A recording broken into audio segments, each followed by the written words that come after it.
போகிறேன் என்று பயப்படாதீர்கள். தனியாக போராடுவதே தனி வெற்றிதான். தமிழ்த்தென்றல் பார்வையாளர்களுக்கு உற்சாகமான வணக்கம். இன்று நாம் காண இருக்கும் காணொளி ஜெயகாந்தன் அவர்களின் வாய்ச்சொற்கள் சிறுகதை. சிறுகதைக்கு செல்லும் முன் ஜெயகாந்தன் பற்றி நாம் சில செய்திகளை தெரிந்து கொள்வோம். ஜெயகாந்தன் அவர்கள் ஏப்ரல் மாதம் 24ஆம் நாள் 1934 அன்று கடலூர் மாவட்டம் மஞ்சக்குப்பம் என்ற ஊரில் ஒரு வேளாண் குடும்பத்தில் தண்டபாணி பிள்ளை, மகாலட்சுமி அம்மாள் ஆகியோருக்கு மகனாக பிறந்தார். இயற்பெயர் முருகேசன். ஜெயகாந்தன் அவர்களின் வாய்ச்சொற்கள். சத்திரத்து திண்ணையில் கவிழ்ந்திருந்த இருளில் யாருடைய வருகைக்காகவோ, யாருடைய காலடி சத்தத்தை கிரகிப்பதற்காகவோ தன் காதுகளை வழி மீது வைத்து காத்திருந்தாள் ருக்மணி. அந்த சத்திரம் ஊருக்கு வெளியே கிராமத்தின் எல்லையில் தலை காட்டிவிட்டு பிறகு திசை மாறி செல்லும். ட்ரங்க் ரோடின் ஓரத்தில் ரொம்ப காலம் வாழ்ந்து இப்போது பாழடைந்து கிடக்கிறது. பகல் நேரத்தில் அந்த சத்திரத்தின் அருகே இருக்கும் ஆலமரத்து பிரதேசம் மிகவும் கலகலப்பாக இருக்கும். வழிப்போக்கர்களும் பிரயாணிகளும் சத்திரத்திற்கு நேரெதிரே இருக்கும் அரசங்குடி ரயில்வே ஸ்டேஷனில் இருந்து வரும் ரயில் பிரயாணிகளும் அங்கு வந்து சாப்பிடுவதற்கும் இளநீர் குடிப்பதற்கும் வசதியாய் ஒரு டீ கடை உண்டு.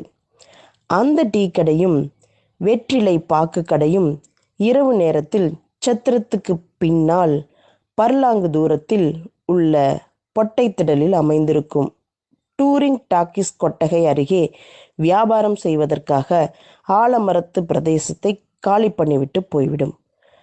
பகலில் ஆலமரத்தடியில் முறுக்கும் மசால் வடை விற்கும் முனியம்மாவிடம் புகையிலை அடைத்த வாயோடு சிரித்து சிரித்து கதை பேசியவாறே கூடைகள் முடைவதிலும் தடுக்குகள் பின்னுவதிலும் பொழுதை கழித்து கொண்டிருப்பாள் ருக்மணி. அவள் அருகே ஒரு கட்டு பனை ஓலையும் மூங்கில் கம்புகளும் இருக்கும். அநேகமாக எப்பொழுதும் அவளை சுற்றி ஒரு கூட்டம் அவள் கூடை முடைவதை வேடிக்கை பார்த்து கொண்டிருக்கும். யாருடன் என்ன பேசி கொண்டிருந்தாலும் அவள் விரல்கள் ஓய்வில்லாமல் பின்னிக்கொண்டே இருக்கும்.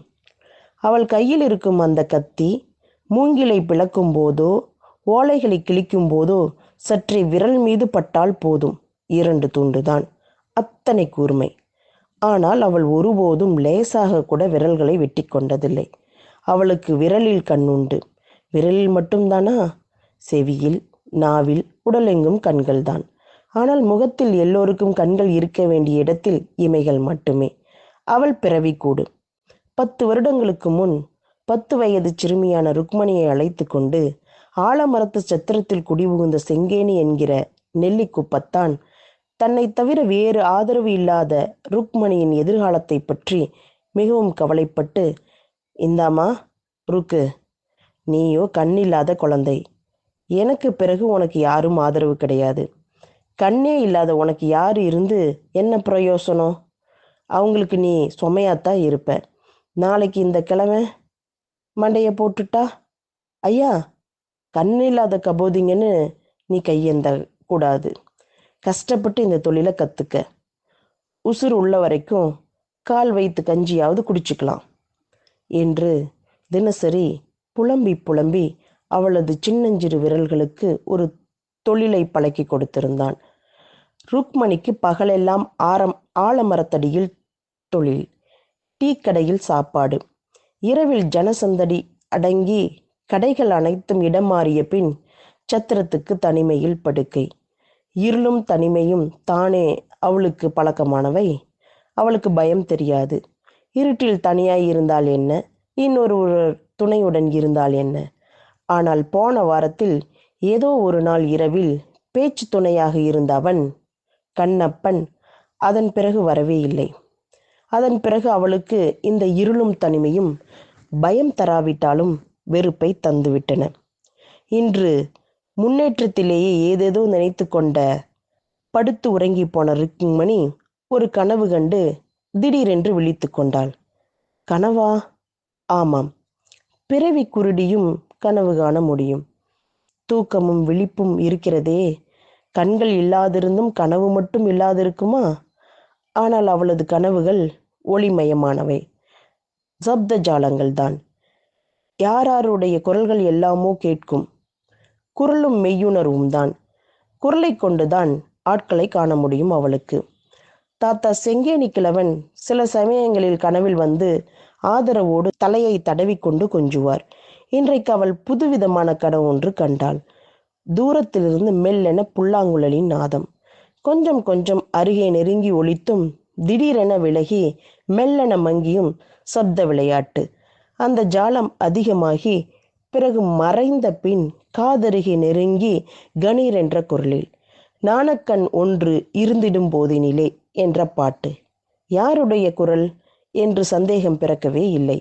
ஆமாம், கண்ணப்பதான். வந்துட்டியா? ஏன் நீ அன்னைக்கு அப்புறம் வரவே இல்லை? புல்லாங்குழல் செஞ்சிட்டியா? எனக்கு பயமாக இருந்துச்சு. நீ எங்கே வராமலே இருந்துடுவியோன்னு இந்த குருடியை கட்டிக்கிட்டு நாம் எதுக்கு அலனும்னு போயிட்டியோன்னு நினச்சேன். கண்ணப்பா, நீ வந்துட்டியா என்று அவன் முகத்தை, தலையை, தோளை, மார்பை எல்லாம் தடவி தடவி மகிழ்கிறாள். குருடியா? யார் குருடி என்று கேட்டுவிட்டு மறுபடியும் பாடுகிறான் அவன். உள்ளங்கைகளில் அவள் முகத்தை ஏந்தி கொண்டு, ஆன பிருந்தாவனமும் அதோ தெரியுதே, ஆனந்த கண்ணன் உருவம் அதோ தெரிவதாலே என்ற கண்ணப்பனின் இனிமையான குரல் அவளை சுற்றிலும் சூழ்ந்து முழங்குகிறது. எங்கே தெரியுது கண்ணப்பா? கண்ணப்பா என்று அழைக்கிறாள். விழிப்பு யாரையும் காணோம். தூரத்தில் டூரிங் டாக்கீஸில் பாண்டு வாத்திய இசைதான் ஒலிக்கிறது. இன்னும் நேரமாகலையே, ஆட்டம் ஆரம்பிக்கலையே, என்னைக்காவது கண்ணப்பன் வருமா என்ற யோசனை, ஏக்கமும். அதன் பிறகு அவளுக்கு தூக்கம் பிடிக்கவில்லை. அரசங்குடி ரயில்வே ஸ்டேஷனில் இரவு 10 மணிக்கு கடைசி பாசஞ்சர் வரும். 2 நிமிஷத்திற்கும் குறைவாகத்தான் நிற்கும். போகும்போது ஸ்டேஷனில் உள்ள வெளிச்சத்தை கூட வாரி சுருட்டி கொண்டு போய்விடும். ஆலமர பொந்திலிருந்து ஆந்தைகள் அலறும். சுடுகாட்டிலிருந்து நரிகள் ஊளையிட ஆரம்பிக்கும். சில சமயங்கள் ட்ரங்க் ரோடில் சத்திரம் அதிர்வது போல் பேரிரைச்சல் இட்டு கொண்டு லாரிகள் ஓடும். டூரிங் டாக்கீஸில் ஆட்டம் ஆரம்பிப்பதற்காக பாண்டு வாத்தியம் முழங்கும். 1 வாரத்திற்கு முன் இந்த இரவு நேர சப்தம் எதுவும் காதில் விழாதவாறு திடீரென்று பெருகி வந்த கோடை மழை 1 மணி நேரம் விளாசி நின்ற பிறகு சத்திரத்திற்கு கூரையிலிருந்தும் திண்ணையோரமாய் மண்டியில் இருந்த அரளிச்செடியின் இலைகளிலிருந்தும் சொட்டு சொட்டாய் நீர்முத்துக்கள் பூமியில் தேங்கி நின்ற நீர்க்கூட்டத்தில் விழுந்து எழுப்பும் ஓசையில் லயித்தவாறு புடவை தலைப்பால் போர்த்தி கொண்டு அவள் உட்கார்ந்திருந்த போது மலையில் நனைந்து வந்த நாய் ஒன்று ஆதரவோடு அவள் காலடியில் உரசி கொண்டு படுத்ததும் மூளையில் கிடந்த மூங்கில் கம்பை எடுத்து சி ஓடு என்று அடித்து விரட்டினாலே அப்போது அவன் வந்தான்.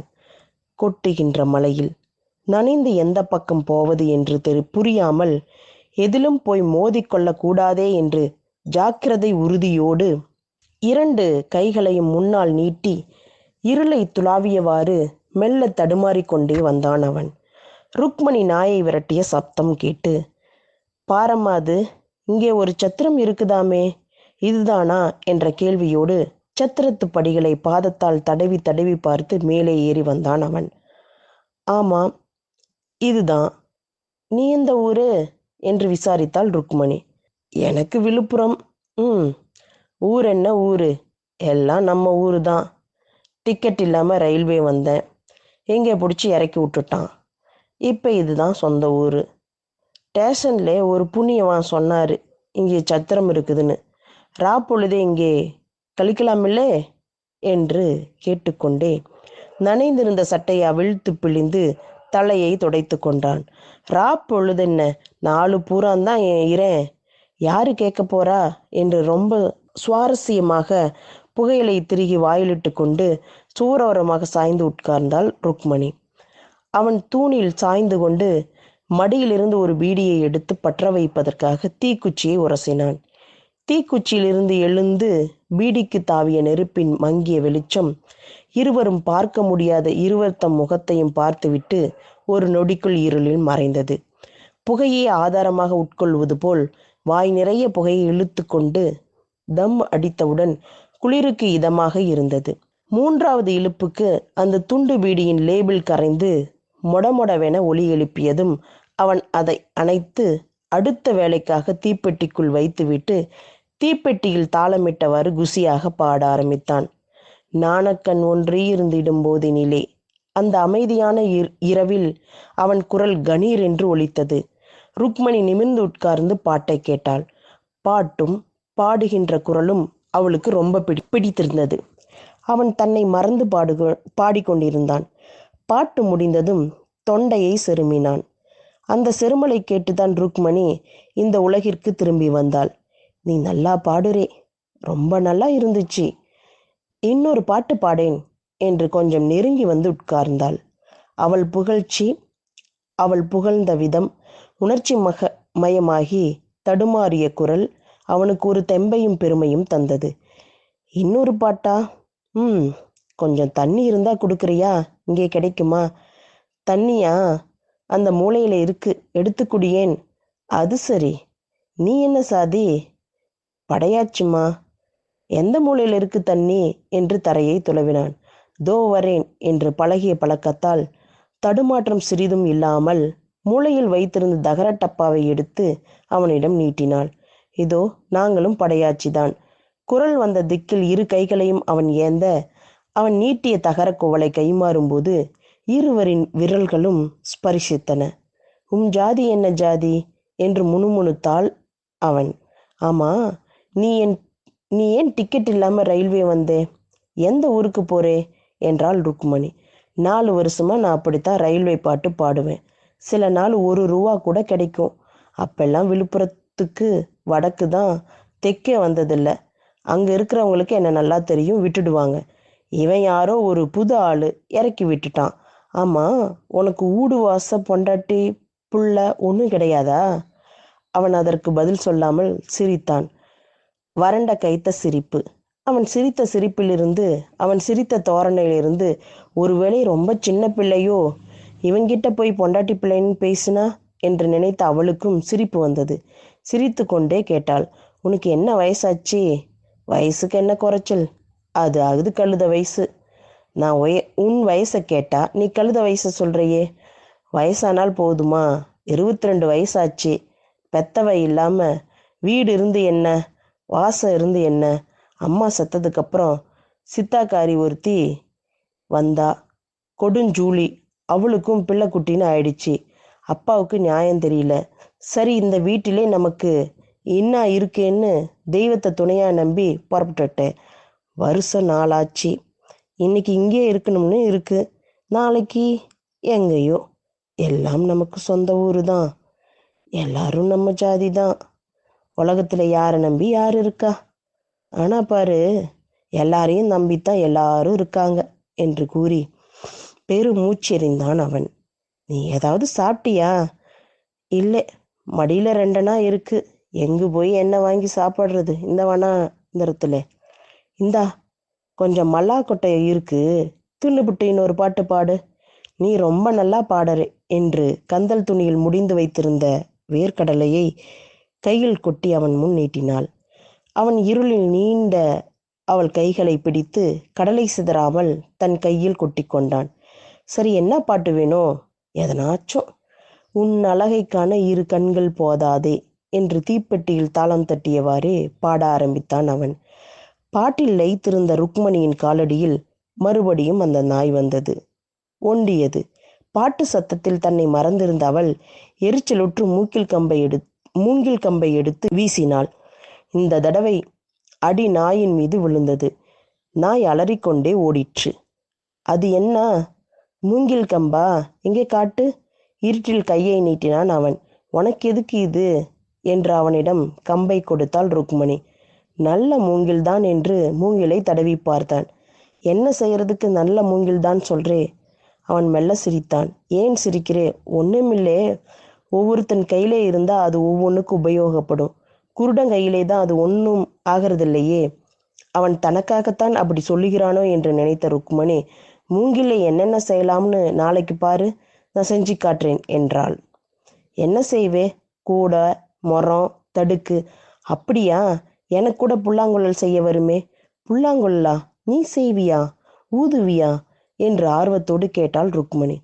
இப்ப பாடினேனே பாட்டு, இதெல்லாம் அப்படியே வாசிப்பேன். அப்ப சரி, அந்த கம்பை கொடு, வேற நல்லதா பார்த்து தரேன். நாளைக்கு நீ புல்லாங்குழல் செஞ்சு எனக்கு ஊதி காட்டணும். என்ன சரியா? ஏன் மல்லாக்கொட்டையை தின்னாம குந்தி இருக்கே? இந்தா இந்த கம்பை வச்சுக்க என்று மூங்கில் கட்டிலிருந்து நல்ல மூங்கிலாக ஒன்றை எடுத்து கொடுத்தாள். இந்த இரவு நேரத்தில் தன் பசியறிந்து வேர்க்கடலை 3 கோலும் தந்த இந்த புண்ணியவதியை மனதிற்குள் வாழ்த்தி கொண்டே வேர்க்கடையை தரையில் தட்டி உரித்து தின்றவாறு மௌனமாய் சாய்ந்திருந்தான் அவன். சற்று நேர மௌனத்திற்கு பின் அவள் கேட்டாள், ஆமா, உன் பேர் என்ன? கண்ணப்பன். உன் பேரு? ருக்மணி. அது சரி, நீ ஒரு வயசு பொம்பளை தானே? யாரும் துணை இல்லாம இந்த சத்திரத்துல நீ ஏன் தனியே குந்திருக்கே? நான் சின்ன பிள்ளையா இருக்கிற போதே இங்கே வந்துட்டேன். எனக்கு உலகத்திலே இந்த ஒரு இடம்தான் பழக்கம். எங்க தாத்தா இருந்தது அப்போ 4 வருஷத்துக்கு முன்னே அது செத்து போச்சு. தாத்தாவின் நினைவு வந்தபோது அழுகையும் வந்தது. 2 விம்மலில் வந்த துயரம் அடங்கியும் போயிற்று. எங்காவது கண்ணாலம் கட்டிக்கின்னு போனாலும் உனக்கு ஆத்தா ஊடு இந்த சத்திரம்தான்னு சொல்லு. நீயும் என்னை போல் அனாதைதானா என்றான் கண்ணப்பன். அவள் குரலிலிருந்து அவள் வயசை கணித்த கண்ணப்பன் தன் கணிப்பு சரிதானா என்று தெரிந்து கொள்ளவே கல்யாணத்தை பற்றி பேசினான். நீயாவது ஆம்பளை, நான் பொம்பளை, 2 கண்ணுமில்லாத குருடி. எனக்கு யார் இருக்கா? யார் இருந்தாலும் கண்ணில்லாத நான் அவங்களுக்கு ஒரு சுமைதானே. அதனால தான் அனாதையாகவே இருக்கிறேன்.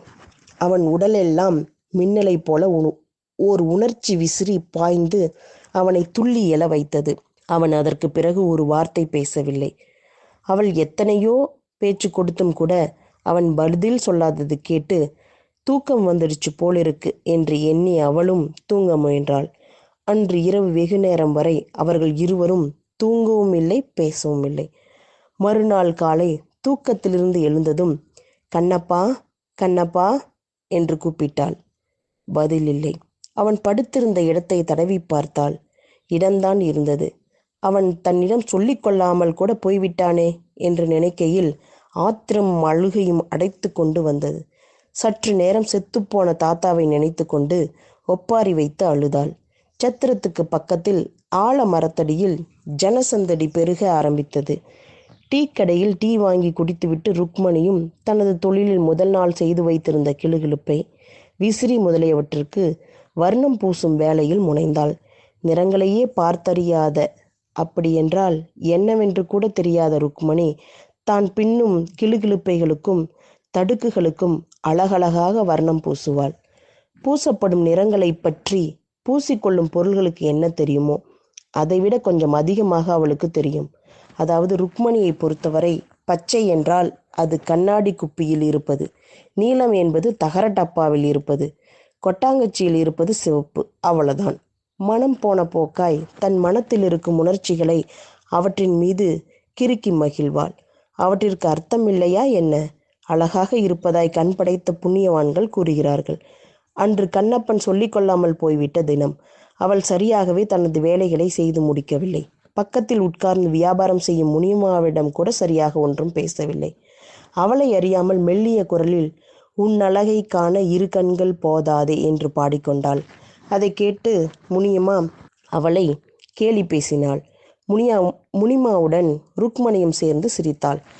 ஆமாம், ருக்மணிக்கு வெட்கப்படக்கூட தெரியாது. அன்று பகல் பொழுதும் அவன் நினைவிலேயே நகர்ந்தது அவளுக்கு. அந்த இரவு சம்பவத்திற்கு பின் பகலும் இரவும் கண்ணப்பனை பற்றிய நினைவுகளையே சஞ்சரித்து கொண்டிருந்தாள் ருக்மணி. மானசீகமாய் அவன் குரலையும் பாட்டையும் கேட்டு கேட்டு மகிழ்ந்தாள்.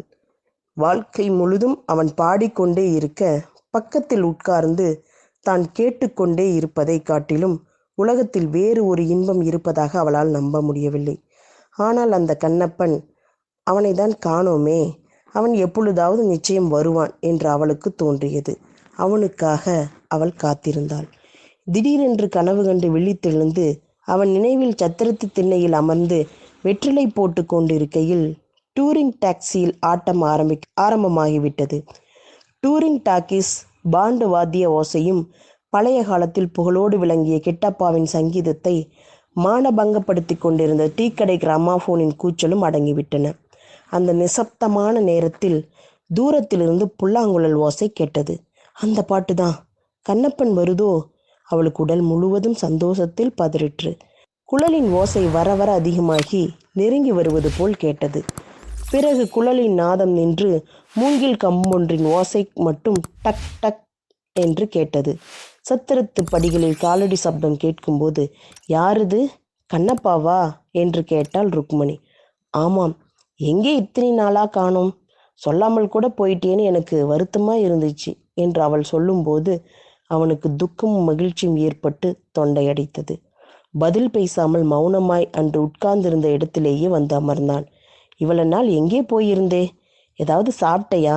சோறு கூட வச்சிருக்கே, தண்ணி ஊற்றி, வேணுமானா சாப்பிடே. இல்லை ருக்மணி, நான் இப்போ தான் சாப்பிட்டேன்.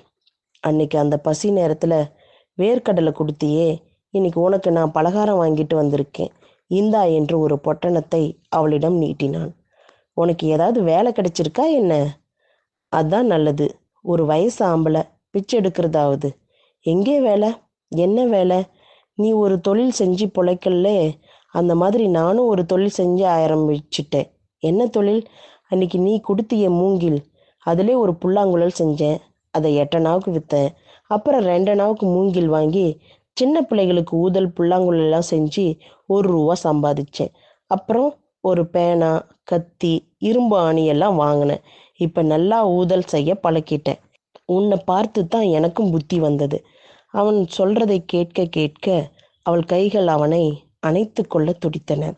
அவன் அருகே நெருங்கி நெருங்கி வந்து உட்கார்ந்து கொண்டாள். நான் சொல்றதை கேட்குறியா?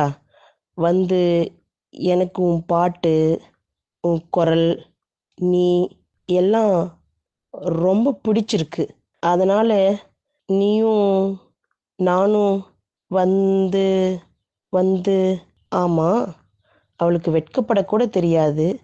அவள் உலகத்தையே, மனிதர்களையே கண்ணால் பார்த்ததில்லை. அதனால் உலகத்தின் மனிதர்களின் பொய்யான வெட்கமும் நாணமும் என்னவென்று கூட அவளுக்கு தெரியாது. மனத்தால் உணர்ந்ததை வாயால் கொட்டி கொண்டிருந்தாள். கண்ணப்பன் மௌனமாக பீடி புகைக்க ஆரம்பித்தான். கண்ணப்பா, என்ன பேசாமல் இருக்கே? ஏதாவது பேசேன். பாட்டு பாட, உன் பேச்சையும் பாட்டையும் கேட்கணும்னு 1 வாரமாக நான் காத்து கிடக்கேனே. ஆமா கண்ணப்பா, நீ சினிமா பார்த்துருக்கியா என்று வலுவில் ஒரு கேள்வி கேட்டு அவனை பேச வைத்தாள். பார்த்துருக்குறனே, அதெல்லாம் ரொம்ப நாளைக்கு முன்னால். இப்பெல்லாம் சினிமா பார்க்க காசு வேணாமா? என்கிட்ட காசு இருக்கு, வரியா? நான் பாட்டு கேட்டுக்கிட்டு குந்திருக்கேன், நீ படம் பாரு. படம் பார்க்க காசு மட்டும் போதுமா? கண்ணு வேணாம்? ருக்மணி, நானும் உன்ன மாதிரி தான். 4 வருஷத்துக்கு முந்தி அம்மா வார்த்து கண்ணு போயிடுச்சு. இவ்வளோ ஆசையாக இருக்கியே, உன் முகத்தை கூட பார்க்க முடியாத பாவி நான். உனக்கு கண்ணு தெரியாதுன்னு நீ சொல்கிற வரைக்கும் நீ நினச்சது போல தான் நானும் நினச்சேன். ஆமாம், நாம் 2 பேரும் ஒன்றா எப்படி வாழ முடியும்? யாருக்கும் யாரும் உதவியாக இருக்க முடியாதுன்னு நினச்சி தான் நான் சொல்லிக்காமல் போயிட்டேன். ஆனால் உன்கிட்ட சொல்லிக்காமல் போக மனசு இடம் கொடுக்கலே. விடிய கால வண்டிக்கு நான் ஊருக்கு போகிறேன். எனக்கு கண் இருந்தால் உன்னை விட்டுட்டு போக மாட்டேன். என்ன பண்ணுறது, நான் போகிறேன், நீ என்னை மறந்துடு என்று அழுதான் கண்ணப்பன். அவன் வருத்தம் அவளுக்கு புரிந்தது. இதுக்கு அலறே? கண் இல்லாட்டி என்ன? எனக்கு ஒரு குறையும் தெரியலையே. ஜனங்கள் எல்லாம் என்னமோ கண்ணு கண்ணுன்னு பேசிக்கிறாங்களே, அது நமக்கு இல்லைன்னு சொல்கிறாங்களேன்னு தோணுமே ஒழிய, அதனாலே எனக்கு ஒன்றும் கெட்டு போகலே. நீயும் என்ன மாதிரி தான்னா ரொம்ப சந்தோஷம். இதுக்காகவா உன்னை நான் மறந்துடணும்னு சொல்கிறேன்? ஆமாம், நெசமாக சொல்லு. உனக்குத்தான் எப்போவோ கண்ணு இருந்திருக்குன்னு சொல்கிறியே. கண்ணுனா என்னான்னு நீயாவது சொல்ல. பார்க்கறதுன்னு சொல்கிறாங்களே, அப்படின்னா என்ன சொல்லு என்று அவன் தோள் மீது கை வைத்து அவன் முகத்தருகே நெருங்கினாள். அவன் தேகாந்தமும் சிலிர்த்தது. ருக்கு, கண்ணுன்னா என்ன தெரியுமா? கண்ணுன்னா நீதான் எனக்கு கண்ணு இனிமேலே என்று பேச முடியாமல் திணறினான் கண்ணப்பன். அவள் அவனது முகத்தை, தலையை, மார்பை, புஜங்களை தடவி பார்த்து மகிழ்ந்தாள். அந்த சத்திரத்து இரவின் தனிமையில் இருவரும் தங்கள் கதைகளை, ஆசைகளை, ஒருவர் மீது ஒருவருக்கு இருக்கும் காதலை, இத்தனை நாள் பிரிந்திருந்த பிரிவின் சோகங்களை பற்றியெல்லாம் பேசிக்கொண்டே இருந்தார்கள். பேச்சு பேச்சு, விடியும் வரை ஒரே பேச்சுதான். கண்ணோடு கண்ணினை நோக்கோக்கின் வாய்ச்சொற்கள் என்ன பயனும் இல்லை. என்று காதலுக்கு இலக்கணம் வள்ளுவர் கூறிவிட்டால் போதுமா? இவர்களுக்கு வாய்ச்சொற்கள்தான். நன்றி, வணக்கம்.